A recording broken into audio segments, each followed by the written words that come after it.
Jagung Indumadi, Rahayu Pak Dwi. Rahayu. Oke, saya mumpung di Palenggan Kehidupan Nusantara Klaten Pak Dwi. Nggih. Saya ingin bertanya sesuatu Pak Dwi pada panjenengan. Monggo. Pertanyaan apa? Ya, saya ingin bertanya tentang fenomena alam yang terjadi saat ini Pak. Itu di berbagai negara maupun wilayah di Nusantara, dan cara menanggulanginya terutama di wilayah kita sendiri ya, di Nusantara ini, di Indonesia. Kan yang baru-baru ini terjadi yang masih hangat, gempa di Jepang Pak, plus potensi tsunami dan gempa di daerah Sumedang, perbatasan Bandung nih Pak. Okay. Menurut panjenengan seperti apa nih Pak? Mohon penerangannya. Ya biasa, setiap siklus ya kejadian. Kalau akhir tahun itu memasuki awal tahun itu selalu terjadi demikian. Itu udah hukum alam, itu udah hal yang biasa.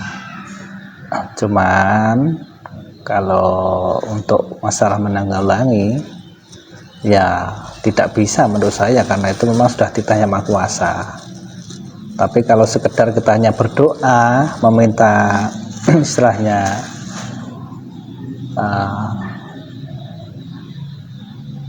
kewelasan atau apa itu bahasanya, meminta istilahnya meminta pengampunan gitu ya, minta pengampunan supaya diberi keselamatan, ya banyak cara yang kita lakukan. Contohnya kita menggelar Jok Bakal Nusantara, kita pergi ke gunung, kita pergi ke pantai, itu kan kita meminta ampunan dengan apa? Dengan tata cara memberikan sebuah penghormatan atau bebono, suatu penghormatan kepada alam semesta.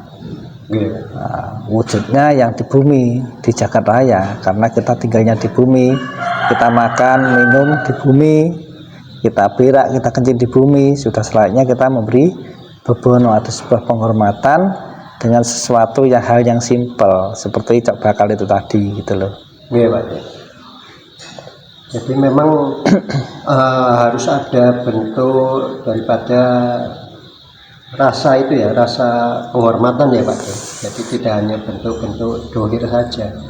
Ya saya kalau sebagai orang Jawa seperti itu adalah salah satu keyakinan dan kepercayaan yang saya miliki. Perkara orang lain mau mengatakan itu musyrik, syirik, nggak ada urusan, karena itu adalah keyakinan saya pribadi. Monggo yang lainnya dengan cara apa terserah.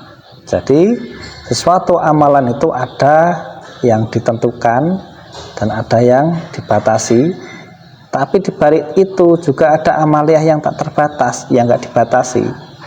Paham betul Pak Dadan? Gitu.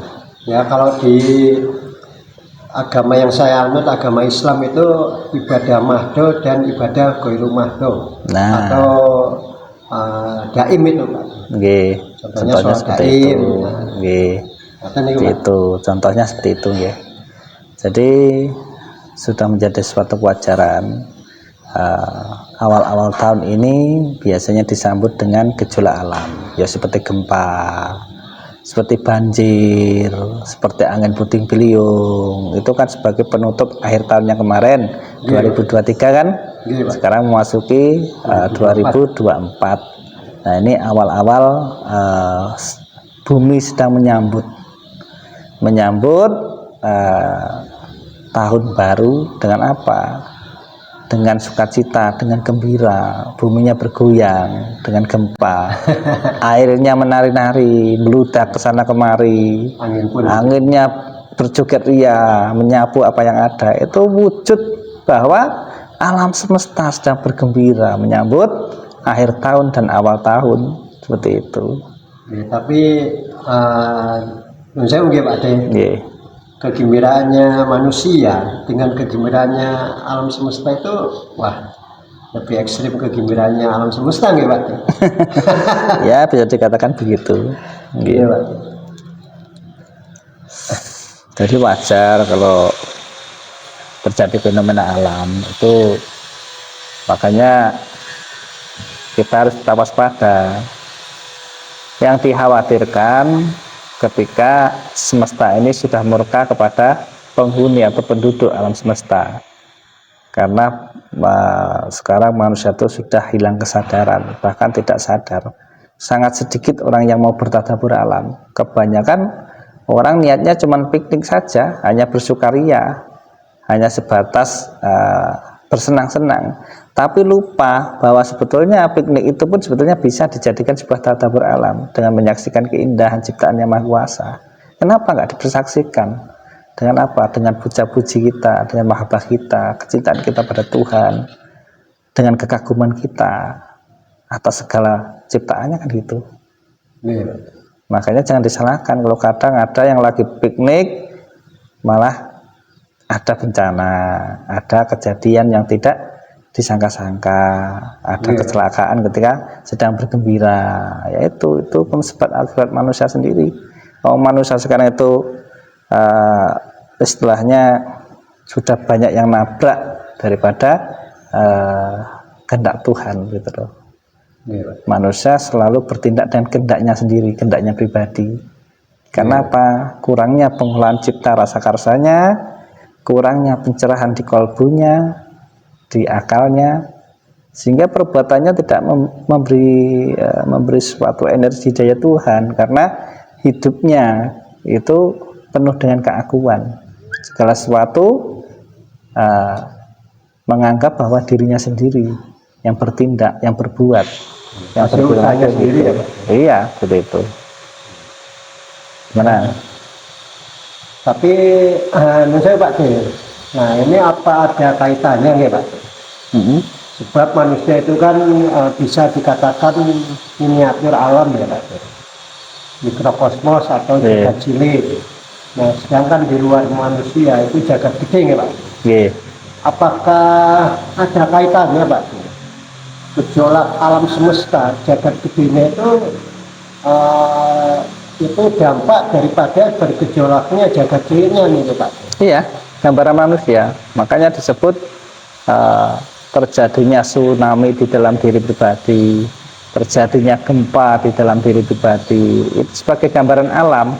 Ketika manusia sudah dilanda tsunami, manusia sudah dilanda dengan gempa, maka alam jagat raya semesta yang besar ini juga bergejolak. Karena apa? Gambaran sesuai dengan miniaturnya tadi.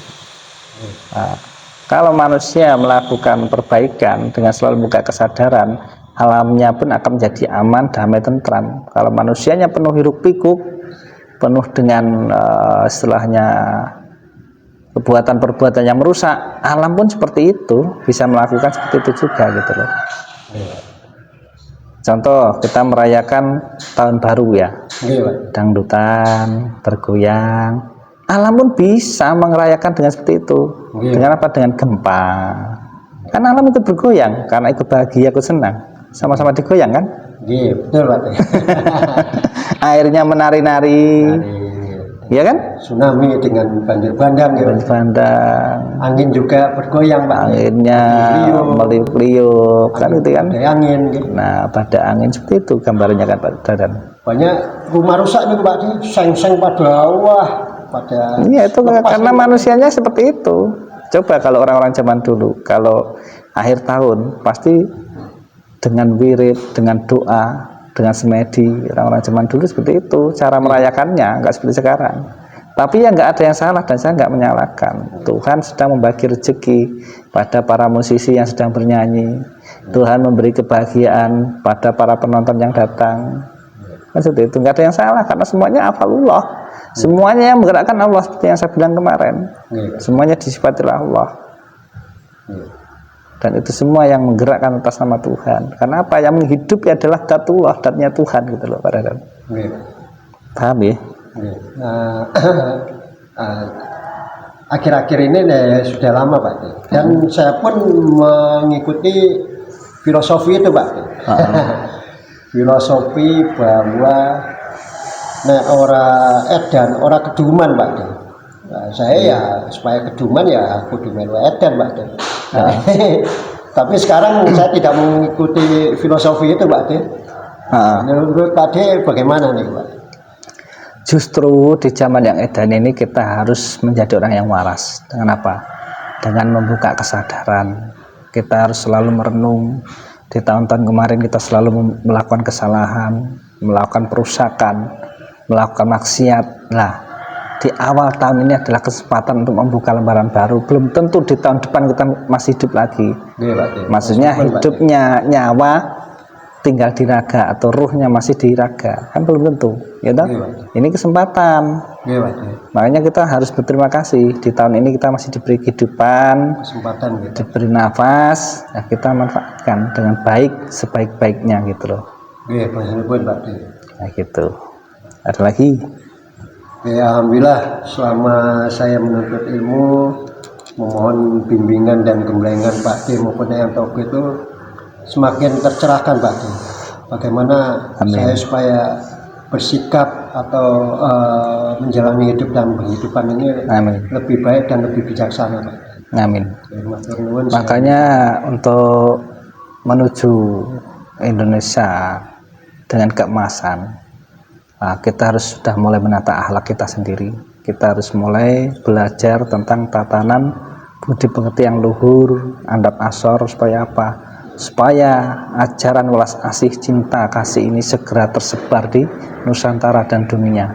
Kenapa terjadi peperangan di luar negeri sana? Kenapa para ulama berdebat saling menjatuhkan? Ulama berbumi menyerang yang ulama dari Yaman, dan Yaman pun juga demikian, sama-sama saling menghujat, saling menjatuhkan, saling menjelekkan. Kenapa? Karena sudah hilangnya ajaran budi pekerti luhur, hilangnya rasa welas asih, sehingga tidak bisa melihat bahwa makhluk atau sebagai hamba ini semuanya disifati atas nama Tuhan yang maha hidup. Karena manusia sekarang yang dipandang adalah sifat kemakhlukannya, maka yang besar adalah angkara murkanya. Karena orang yang berjalan di dunia rohani sangatlah sedikit jumlahnya. Kan gitu, gitu. Ya, kita tidak merasa jadi orang yang sok benar, sok suci, sok rohani, enggak. Ini sebagai wawasan kita bersama. Kita juga banyak kekurangan, kita juga banyak dosa, karena kita memang titah manusia, memang harus dijalani. Tapi setidaknya kita bagaimana caranya untuk berusaha menjadi lebih baik, seperti itu. Ada lagi barangkali yang mau disampaikan? Kalau pertanyaan mungkin sudah Pak, tapi Nyanyian mau memberikan ujangan, saya simak Pak, duluan ya. Intinya semoga ajaran budi pekerti luhur ini menuju tatanan baru dan akan menyebarkan welas asih. Kalau banyak orang yang tirakat, banyak orang yang mendalami tentang ajaran cinta kasih, maka alam raya ini akan damai, akan tentram, akan bahagia. Karena sekarang itu masih banyak orang yang rakus, orang yang angkara murka, orang yang tidak amanah, sehingga nanti alam pun akan memberikan fenomena-fenomenanya sebagai peringatan kepada manusia. Saat ini belum apa-apa, nanti ketika di puncaknya manusia sudah tidak bisa diatur atau kehilangan budi pekertinya, maka alam semesta akan bersiap menggulungnya. Entah itu nanti dengan apa. Ini seperti itu. Nah, jadi ini adalah sharing, kita berbagi wawasan, dan semoga nanti yang mendengar ini juga sama-sama kita membuka kesadaran. Jadi sekarang itu banyak orang yang mementingkan kepentingan pribadinya demi kesejahteraannya, demi kekayaannya, akhirnya nggak menjadi orang yang amanah sebagai orang-orang yang dipercaya, yang diberi kelebihan rezeki, yang diberi kedudukan tinggi, lupa dengan jati diri. Itulah hancurnya alam, karena manusia sebagai miniatur alam. Ketika nanti ajaran welas asih ini sudah tercipta, semuanya sudah mulai menjalani proses-proses menjadi manusia rohani, nanti bumi ini akan menjadi bumi yang gemah ripah lojinawi menuju tatanan dunia baru, menuju keemasan, nggak di Nusantara, nggak di luar negeri yang seperti itu. Nggih, Pak.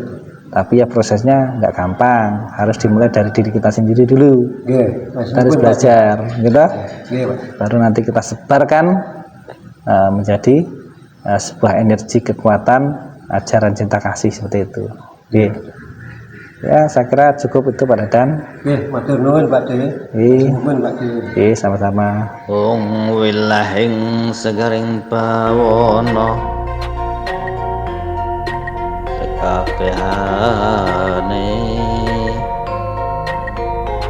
tata cara mawacara dadi wong Jawa